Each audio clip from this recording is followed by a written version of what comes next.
Hello दोस्तों, we have just finished India Pakistan match.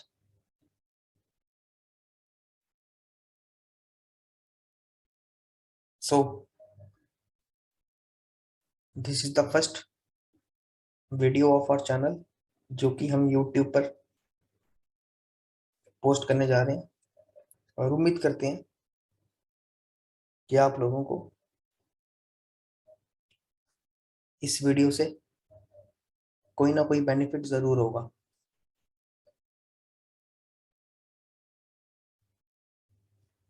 जैसे कि आप सभी लोग मार्केट में काफी टाइम से काम कर रहे होंगे, कुछ नए लोग भी होंगे,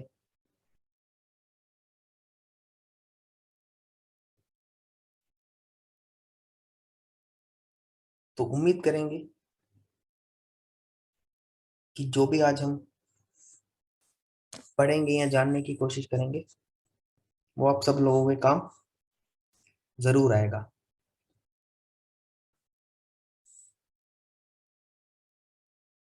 अब प्राइस की बात करते हैं कि कोई भी स्टॉक जो है, शेयर जो है,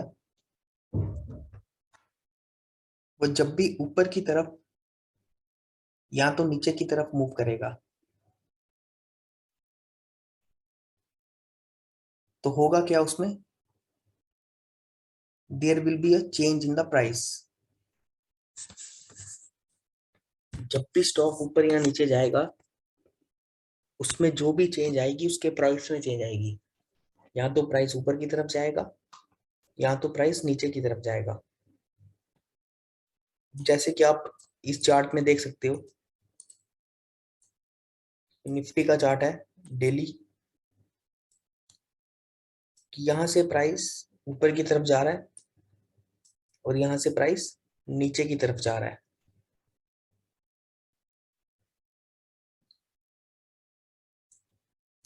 फिर वही सेम पैटर्न, ऊपर की तरफ नीचे की तरफ, ऊपर की तरफ नीचे की तरफ, ऊपर की तरफ। सो प्राइस जो है वो एक ट्रेंड में मूव करता है। अब वो ट्रेंड जो है ऊपर की तरफ भी हो सकता है और वही ट्रेंड जो है नीचे की तरफ भी हो सकता है।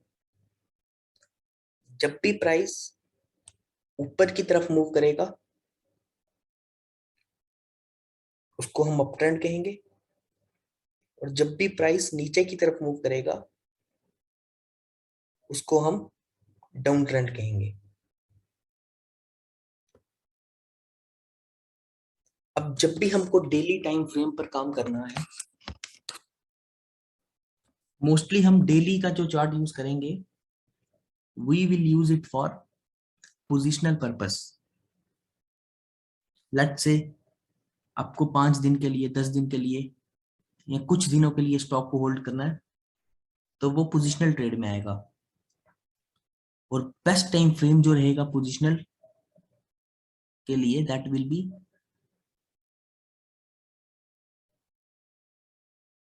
Daily time frame. चाहो तो आप 2 आवर्स में भी कर सकते हो, 1 आवर में भी कर सकते हो, बट जितना बड़ा टाइम फ्रेम रहेगा आपकी सक्सेस के चांसेस उतने ज्यादा रहेंगे। तो अब क्वेश्चन ये राइज होता है कि क्या हम सिर्फ चार्ट खोलकर पोजिशनल ट्रेड कर सकते हैं?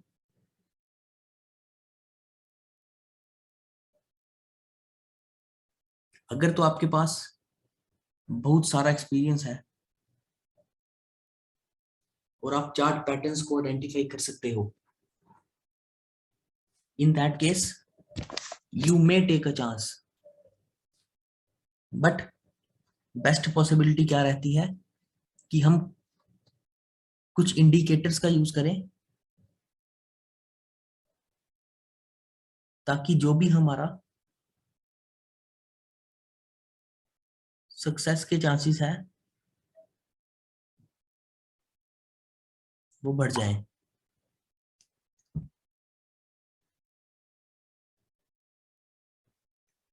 अब मोस्ट कॉमन इंडिकेटर्स जो हम यूज कर सकते हैं,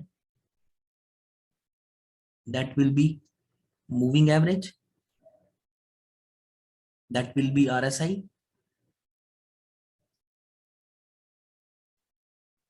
आप बोलिंजर बैंड का यूज कर सकते हो, बट आपको पता होना चाहिए कि आप जो भी इंडिकेटर का यूज कर रहे हो उसके पीछे आपके पास कोई ना कोई लॉजिक हो।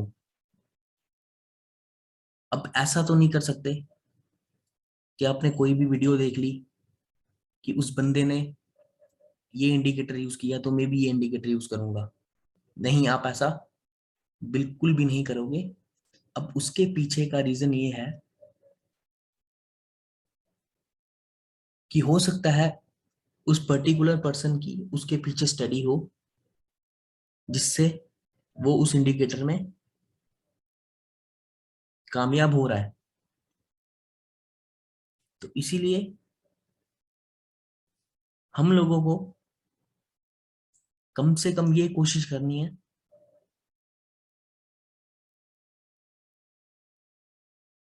कि हम जो भी इंडिकेटर यूज करें,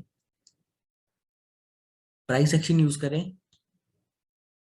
या किसी भी चीज पर काम करें,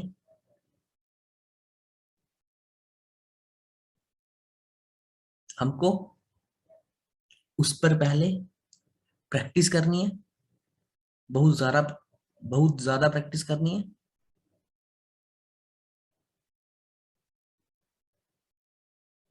सो दैट हमारा कन्विक्शन, हमारा कॉन्फिडेंस दोनों बढ़े।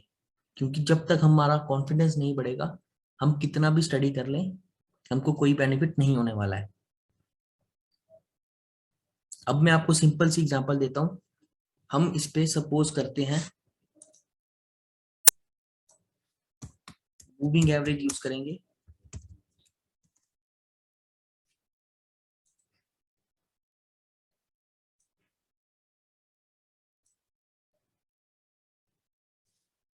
फिफ्टी का, जिसको हम जिसका फील्ड हम क्लोज ही रखेंगे। अब 50 के मूविंग एवरेज से क्या मतलब होगा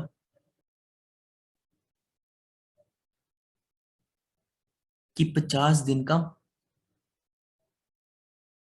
उस पर्टिकुलर स्टॉक का और उस पर्टिकुलर इंडेक्स का एवरेज, जो भी पिछले 50 दिन में प्राइस ट्रेड हुआ है, जैसे कि आप लोग देख पा रहे होंगे, जो भी ये रेड लाइन है ये पिछले 50 दिन का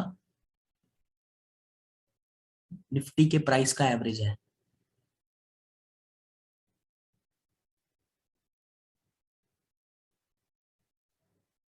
क्योंकि कोई भी प्राइस जब भी मूव करेगा तो वो खुद को एवरेज करके ही मूव करेगा।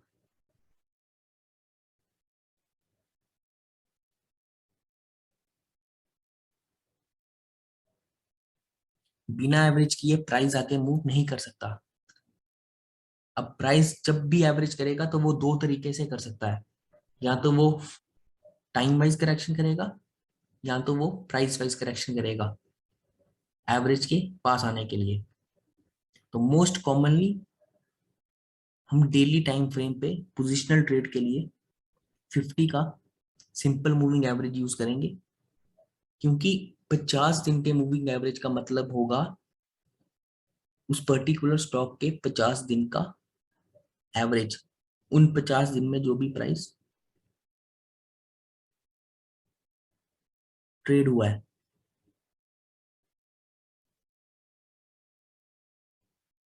तो अगर स्टॉक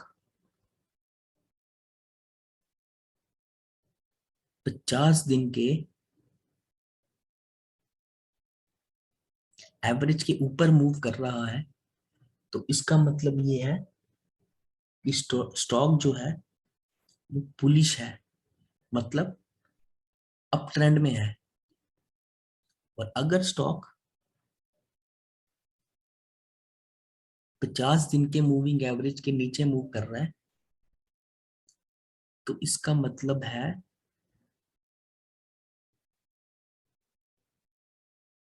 कि जो भी स्टॉक है वो बुलिश है, सॉरी बेरिश है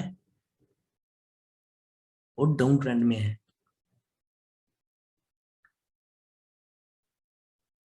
अब मूविंग एवरेज से हम ये भी सोच सकते हैं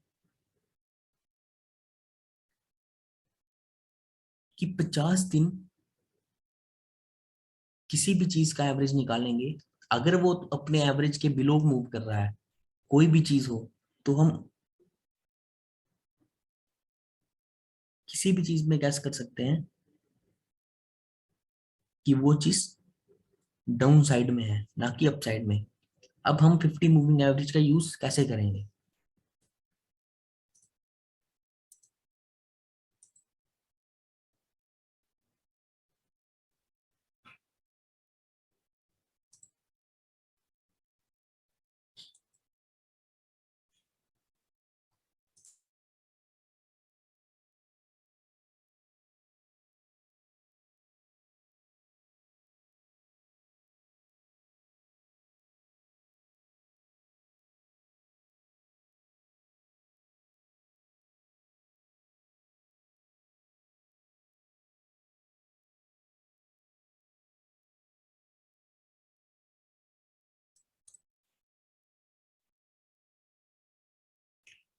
हम क्या करेंगे, 50 दिन का मूविंग एवरेज यूज करेंगे,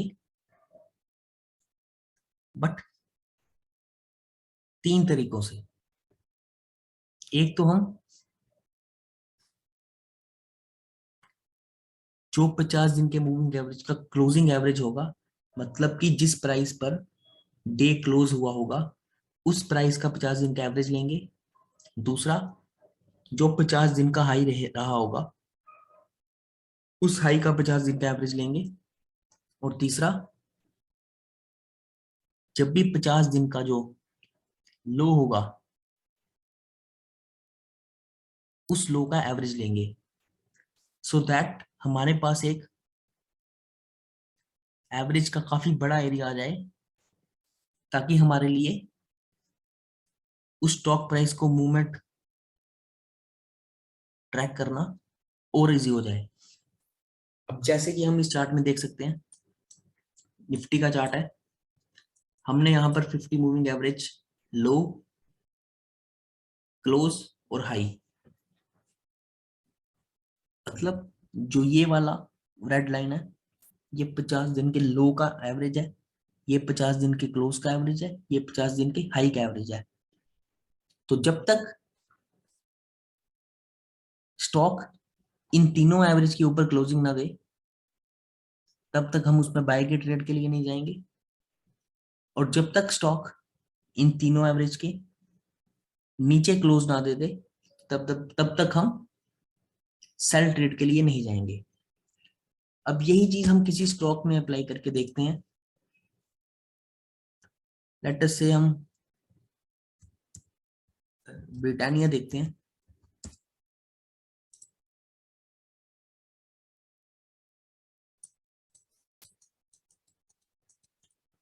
तो जैसे कि यहां से स्टार्ट करते हैं, यहाँ पर स्टॉक का प्राइस मूव हुआ, 50 मूविंग एवरेज के नीचे आया, नीचे ट्रेड करने लगा। जैसे ही हमको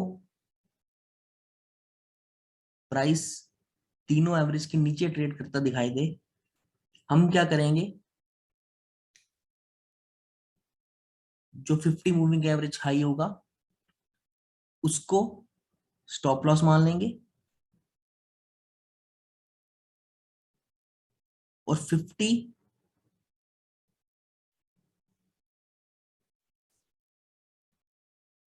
मूविंग एवरेज लो के नीचे जो कैंडल क्लोज हुआ होगा, उस पर हम ट्रेड ले लेंगे।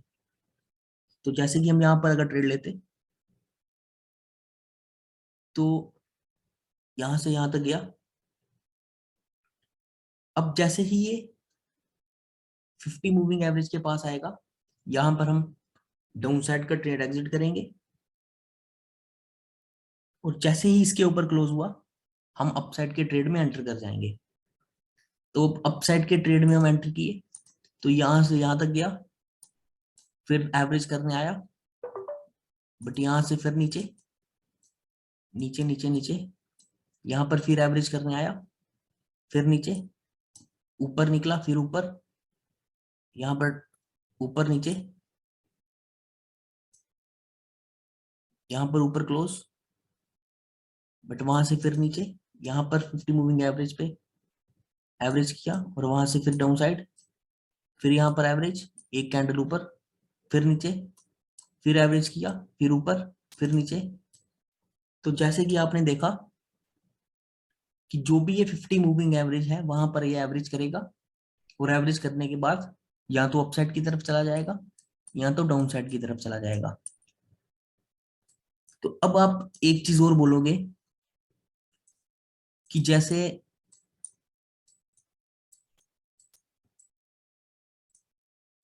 यहां पर अपसाइड गया और डाउन साइड आया, फिर वहां से डाउन साइड चला गया,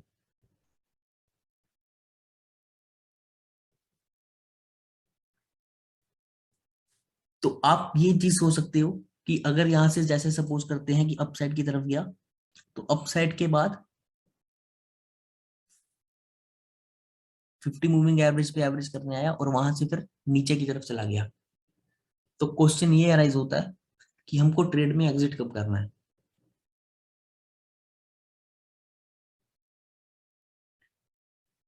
तो जब भी हमको एग्जिट करना है, हम क्या करेंगे, अपना जो हमारा स्टॉप लॉस होता है, जो भी हमारा स्टॉप लॉस है, वो हम कैंडल टू कैंडल शिफ्ट करते जाएंगे। जैसे कि यहां पर हम इस कैंडल में ट्रेड लेंगे। अब जब तक हमको एक बड़ा मूवमेंट ना मिला, जैसे कि हमने इस कैंडल में ट्रेड लिया, दिस कैंडल, क्योंकि ऊपर तो यही कैंडल क्लोज हो रहा है, हम चाहे तो इस कैंडल पे भी ले सकते हैं।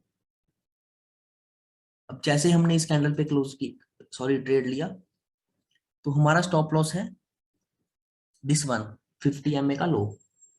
यहां पर ट्रेड लेंगे, stock move move move move. अब जैसे ही हमको एक बड़ा मूवमेंट दिखा स्टॉक में, जैसे कि इस कैंडल में है, तो हम क्या करेंगे, उसके बाद अपना स्टॉप लॉस इस कैंडल पे शिफ्ट कर देंगे।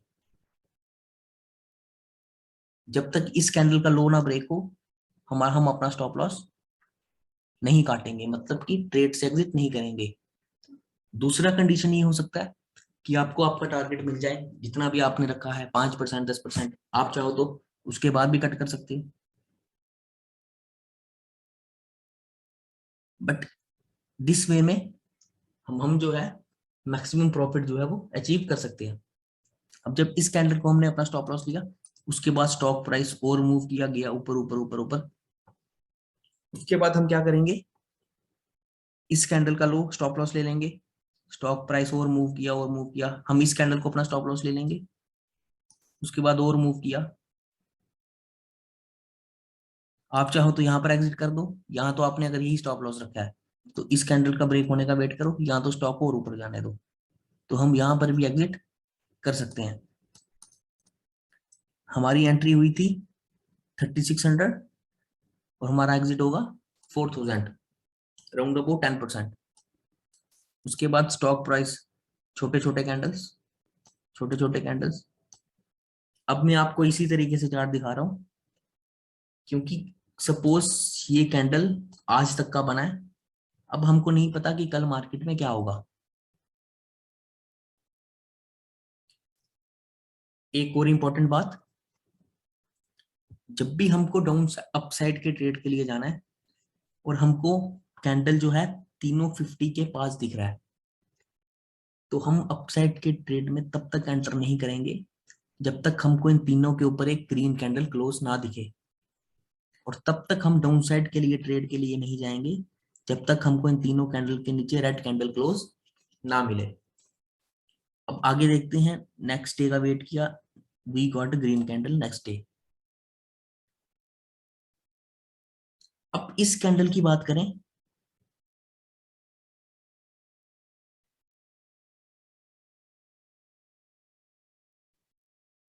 जैसे कि आप कैंडल देख सकते हो, स्टॉक प्राइस यहां से यहां तक मूव हुआ और आधा बैक हो गया, इसका मतलब ये है कि बायर उस दिन ज्यादा एक्टिव नहीं है, तो हम इस कैंडल पे नेक्स्ट डे की एंट्री अवॉइड करेंगे जब तक कि हमको एक अच्छा कैंडल ना मिले, या तो छोटे छोटे कैंडल ना मिले। अब छोटे छोटे कैंडल्स पे हम एंट्री क्यों ले सकते हैं, क्योंकि छोटे कैंडल्स पे एंट्री लेने में हमारा जो स्टॉप लॉस है वो बिल्कुल छोटा रहेगा। और छोटे कैंडल्स तभी बनते हैं जब एक्यूमुलेशन या डिस्ट्रीब्यूशन हो रही हो, थोड़ा थोड़ा करके, क्योंकि उस केस में हमारा जो स्टॉप लॉस है वो बहुत छोटा रहेगा। मान लो हम इस, अगर ये ग्रीन कैंडल होता और हम इसमें एंट्री लेते, तो 3800 से 80 से 3800, मतलब कि सिर्फ 60-70 पॉइंट का हमारा एसएल बनता। बट अगर यही ग्रीन कैंडल पे हमको एंट्री लेनी हो, तो हमारा स्टॉप लॉस जो है वही 200 पॉइंट का हो जाएगा।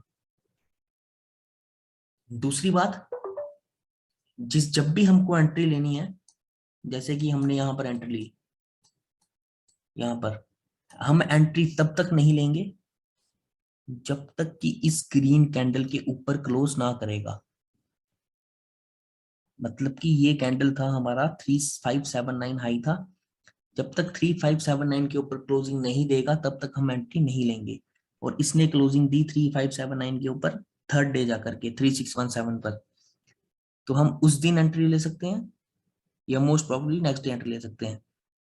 उसके बाद 3-4 दिन टाइम पास हुआ और ये सीधा ऊपर। अब हम आ गए दिस कैंडल। तो मैंने आपको बोला कि हम इस कैंडल पे एंट्री इसलिए नहीं लेंगे क्योंकि बायर यहां तक गया और जितना माल उस दिन बिका था, उस दिन खरीदा गया था, आधा माल सेल हो गया। इसका मतलब कि बायर उस दिन बहुत ज्यादा एक्टिव नहीं था। तो हम इसलिए इस कैंडल पे एंट्री अवॉइड करेंगे। हाँ, नेक्स्ट डे हम देख सकते हैं कि अगर इस कैंडल का हाई ब्रेक करके क्लोज करें तो we can go for buy trade.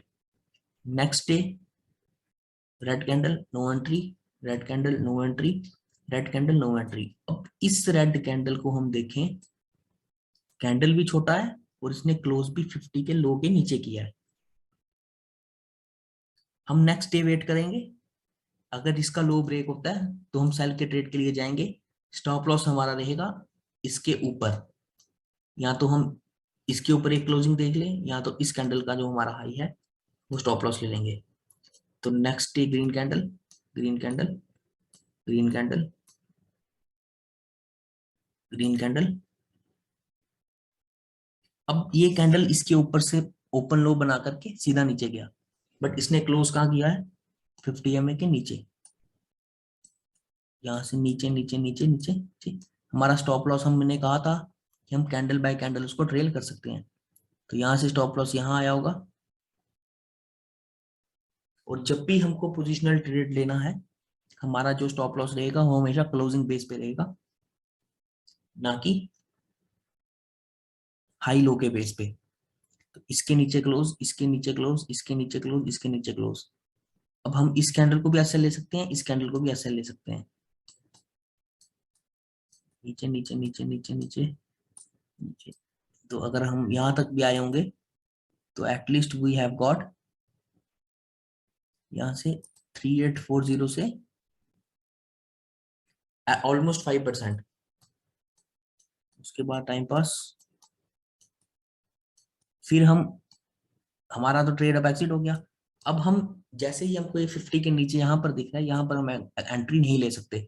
हम एंट्री कब लेंगे? यहाँ तो इसको टच करें और उसके ऊपर ना निकले, वहीं से रिवर्स हो जाए, यहाँ तो इसके ऊपर एक ग्रीन कैंडल क्लोज कर दे। यहाँ पर मिला हमको, वहां पर टच करके वापस आया। हम अब इसके ऊपर एसएल लेकर के, या तो इस कैंडल का ही आई एसएल लेकर के सेल के ट्रेड के लिए जा सकते हैं। फिर यहाँ पर, यहाँ तक हमने खाया, यहाँ पर हमारा एसएल हिट हो जाएगा, प्रॉफिटेबल एसएल। वहां से फिर ऊपर ऊपर ऊपर, अब ऊपर की तरफ निकला, यहाँ पर हम बाय के ट्रेड के लिए जा सकते हैं। यहाँ पर हमारा एसएल हिट, फिर नीचे। अब जैसे ही 50 MA पे आया, अब हम ग्रीन कैंडल का वेट करेंगे इसके ऊपर क्लोजिंग पे। हमको नहीं मिला, हमको मिला इसके नीचे red candle close. Next day इसका लो ब्रेक होते ही हम बाय करेंगे और इसका हाई हम ऐसे ले लेंगे। यहाँ पर we will not get too much points, but हमारा एसएल भी यहाँ पर बिल्कुल छोटा रहा। टच किया नीचे, टच किया, नीचे नीचे नीचे, टच किया,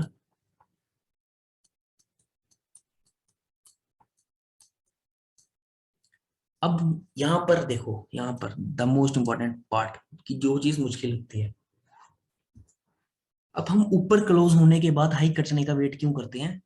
क्योंकि रिटेलर जो है, बड़ा प्लेयर जो है, वो हमको यहाँ पर ट्रैप कर सकता है। जैसे कि इसने एक कैंडल इसके ऊपर दिया, बट क्लोजिंग ऊपर नहीं हुई, फिर नीचे, यहाँ पर फिर ऊपर गया, फिर नीचे, यहाँ पर फिर नीचे गया, ये दिखाने के लिए ये डाउन साइड का ट्रेड बन सकता है, बट क्लोजिंग इसने फिर 50 के अंदर दे दी, फिर ऊपर नेट कैंडल इसका ही नहीं कटा, यहाँ पर नेक्स्ट डे हाई ऊपर गया, एक कैंडल ऊपर गया, क्लोज किया, बट नेक्स्ट डे इसका हाई नहीं कटा, तो यहाँ से फिर नीचे, अब यहाँ पर एक कैंडल क्लोज, अगले दिन हाई कटा, this can be our trade. कोई और स्टॉक ले सकते हैं?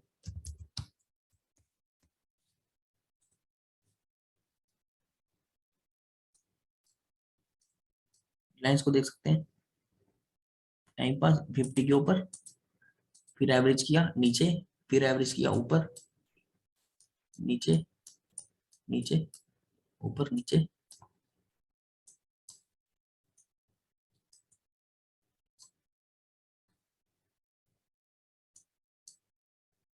एवरेज नीचे, एवरेज नीचे, ये कैंडल ऊपर गया बट हाई कट नहीं किया, फिर वापस नीचे, यहाँ पर अब कैंडल क्लोज, इसका हाई कट, यहाँ पर बाय का ट्रेड, फिर 50 के पास ऊपर, फिर 50 से पास नीचे गया, फिर ऊपर, टाइम पास, फिर ऊपर,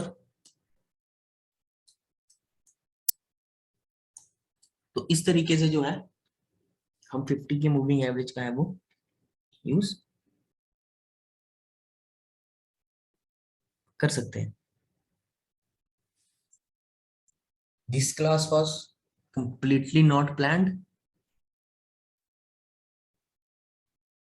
हो सकता है आप लोगों को बोरिंग भी लगी हो, क्योंकि हमारा मोटिव ये है कि हम छोटी छोटी चीजों से स्टार्ट करके we will give you the best what we have, but not in a scripted way कि वो आपको मूवी की तरह लगे।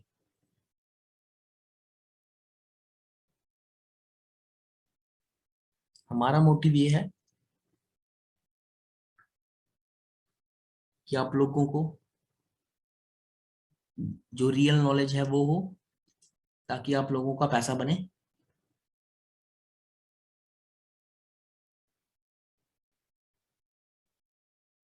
और जो आपके लॉसेस हैं वो बिल्कुल कम हो जाए।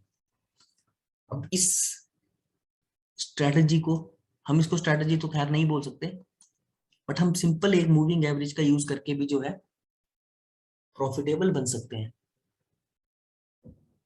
इस केस में आपका एसएल भी बिल्कुल छोटा रहेगा, और आपका प्रॉफिट जो है वो मैक्सिमम तक जा सकता है।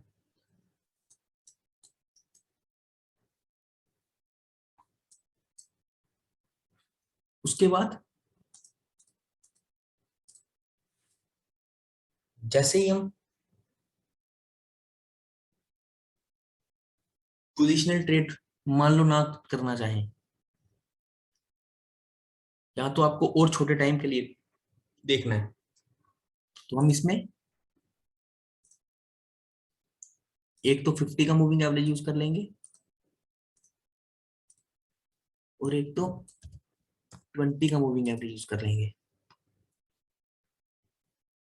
Sorry, let me change the colour of them, just scroll.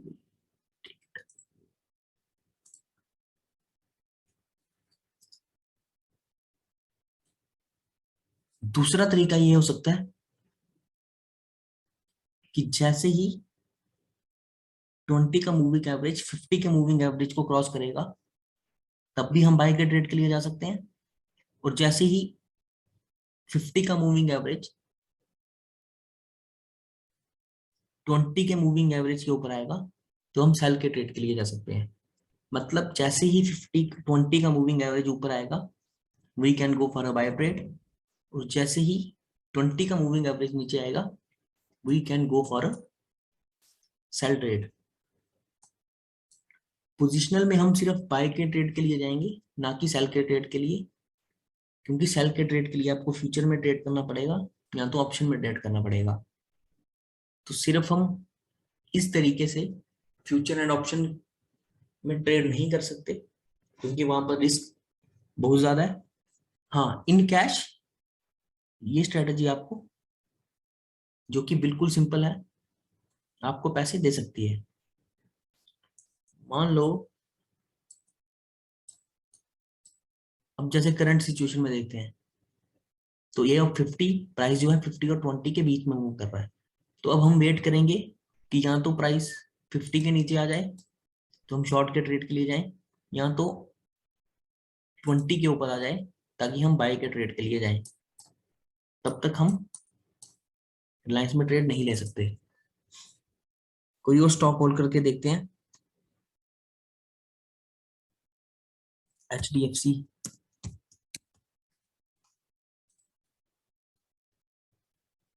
HDFC can be buy trade.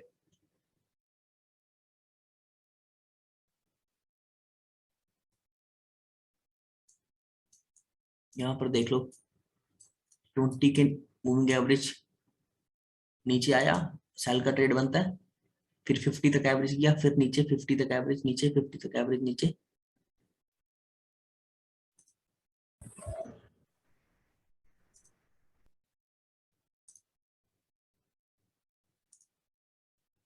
फिर 50 का टच किया नीचे, फिर 50 को टच किया नीचे, थोड़ा सा टाइम पास, फिर 20 के ऊपर।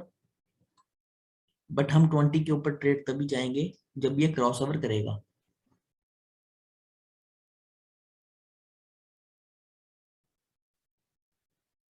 तो फिर 20 के ऊपर, फिर नीचे, 50 पे एवरेज नीचे, इस टाइम 50 के ऊपर, बट यहाँ पर 20 का मूविंग एवरेज नीचे था तो हम ट्रेड के लिए नहीं गए। अब यहाँ पर 20 50 के ऊपर आया, अब यहाँ पर हम एक अच्छे कैंडल का वेट कर सकते हैं, या तो बाइक के ट्रेड के लिए जा सकते हैं 50 के मूविंग एवरेज को एसएल मानकर। बट आप अभी देख सकते हो कि 15 का मूविंग एवरेज जो है that is in down trend. तो हम तब तक अवॉइड करेंगे जब तक कि 50 का मूविंग एवरेज भी अपसाइड पे ना चला जाए।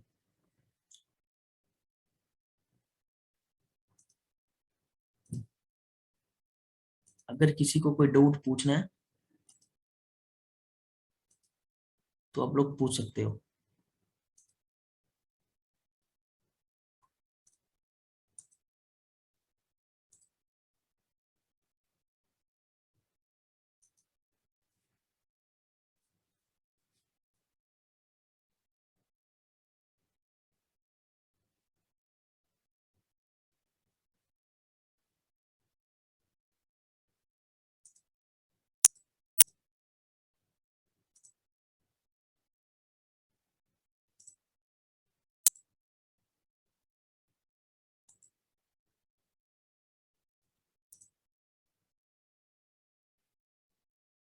Nifty bank Nifty prediction for tomorrow.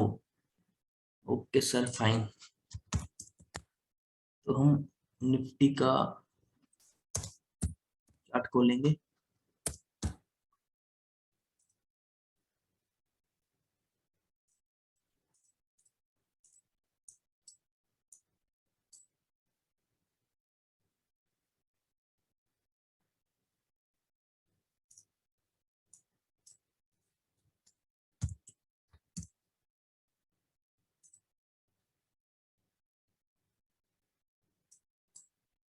देखिए सर, निफ्टी का कल का प्रिडिक्शन हम ये कह सकते हैं, अगर हम ग्लोबल को देख करके चलें,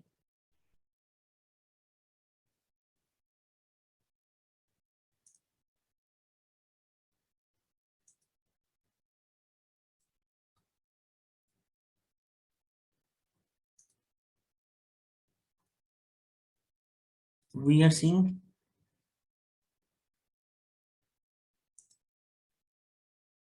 ग्लोबल ज्यादा माइनस नहीं है। दूसरी चीज हम देखें, अगर यहाँ पर दिस लेवल निफ्टी जो है पीवट सपोर्ट पर है, दैट मीन्स हम अगर पिछले 2 दिन में देखें तो यहाँ पर निफ्टी ने रेजिस्टेंस दिखाया है 1762 के लेवल पे, एंड दोनों दिन उसके नीचे क्लोज किया है उस लेवल को टच करके।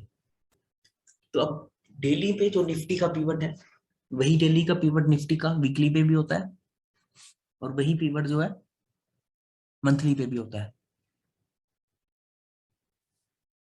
तो इन दैट केस अगर निफ्टी को 1700 620 को क्रॉस करना है, के लेवल को क्रॉस करना है, तो it has to open gap up tomorrow.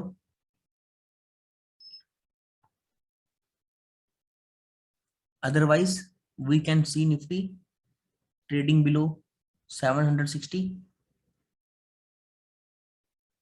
and 700 200 for this week। क्यों? क्योंकि निफ्टी ने ये शानदार कैंडल बनाया हुआ है, एंड आई डोंट थिंक कि ये कैंडल जो है वो इतनी आसानी से ब्रेक होगा। तो no we have two possibilities, एक तो निफ्टी इस लेवल को इतनी इजीली ब्रेक नहीं करेगा, और अगर उसको ऊपर जाना है तो it has to open gap up tomorrow. Secondly अगर हम देखें,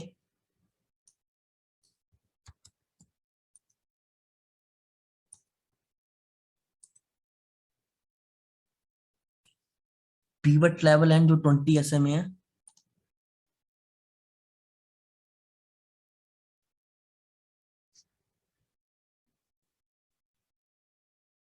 वो मदर कैंडल के ऊपर बाइंग और डाउन साइड जाए तो सेलिंग का सोच सकते हैं डेफिनेटली। एक चीज मैं आपको बताता हूँ, निफ्टी जो भी मूव करता है, Nifty always move from pivot to pivot. तो हम जो उसके ऊपर वाला पीवट है उसको हम रेजिस्टेंस मान सकते हैं, और नीचे वाले पीवट को सपोर्ट। तो फॉर अ वीकली पीरियड अगर मैं वन ऑरली चार्ट का पीवट देखूं, तो दैट इज 750 एंड उसके ऊपर वाला 17760। मैंने लास्ट वीक भी 17800 की साल बोली थी, उसके पीछे का भी यही रीजन था, and I don't think Nifty इस वीक भी 17800 के ऊपर इजिली जा पाएगा। तो हम 17800 की सी सेल कर सकते हैं, and also we can sell 17200 की put. That can be a range for this week. दूसरा अगर हम डेली पे जाए, निफ्टी 20 के ऊपर तो गया है, बट नेक्स्ट डे 20 के नीचे गैप डाउन हुआ, एंड पिवट और 20 ऐसे में दोनों को रेजिस्ट कर रहा है। तो मोस्ट लाइकली कल हम या तो 17600 के नीचे ट्रेड करेंगे, और else we are going above 17700। But that won't look कि ऐसा कुछ हो सकता है। Let's see tomorrow morning. उसके बाद अगर हम बैंक निफ्टी पे आते हैं, bank Nifty is looking good.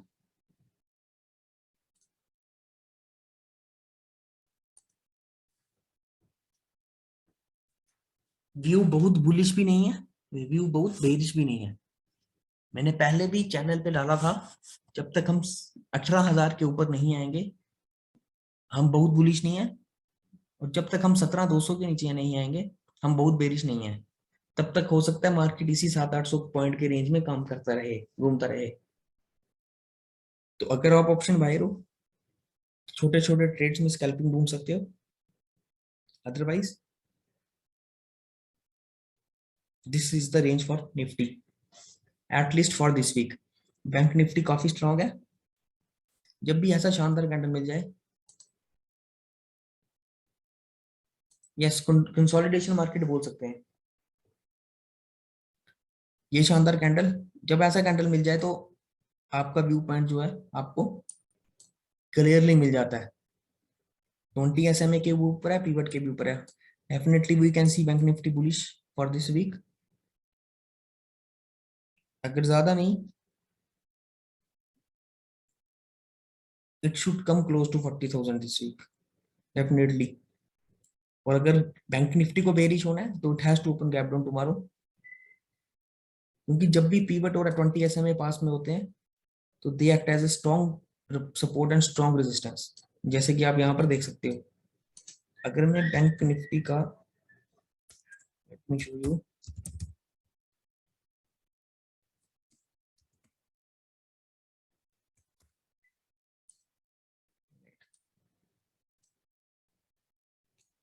जैसे कि आप यहाँ पर देख लो 20 SMA और पीवट पास है, एंड बैंक निफ्टी 20 SMA के ऊपर क्लोज हुआ था, पीवट के ऊपर भी। तो वहां से bank Nifty came to go to went to the next pivot.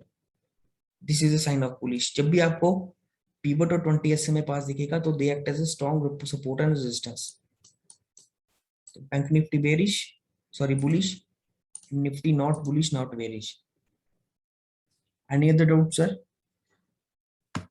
बाकी हम जो इंट्राडे ट्रेड देते हैं सुबह मॉर्निंग में, that is completely based on the movement जो कि मॉर्निंग में हमको वोलेटिलिटी की वजह से दिखती है। So thank you all. We hope this is our first video on YouTube and you all like it. Reliance sir, here is the Reliance.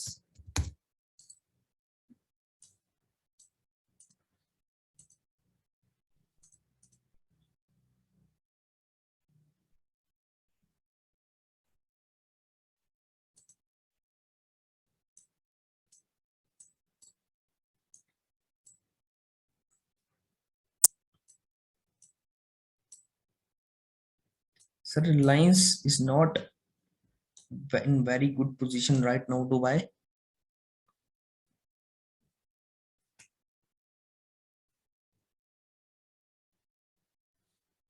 जब तक कि 50 MA 50 का मूविंग एवरेज 100 के ऊपर नहीं आता एटलीस्ट, तब तक हम रिलायंस को अवॉइड करेंगे फॉर द बाय पोजीशन।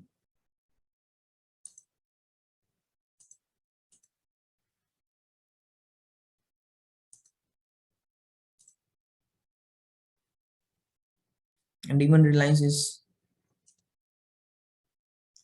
नहीं सर अभी आप रिलायंस को अवॉइड करिए। Reliance is not in a good position right now to buy. अगर आप पोजीशनल पे देखना चाहते हैं तो हमने डीबी स्लैब दिया हुआ है। DB slab is showing very good position right now.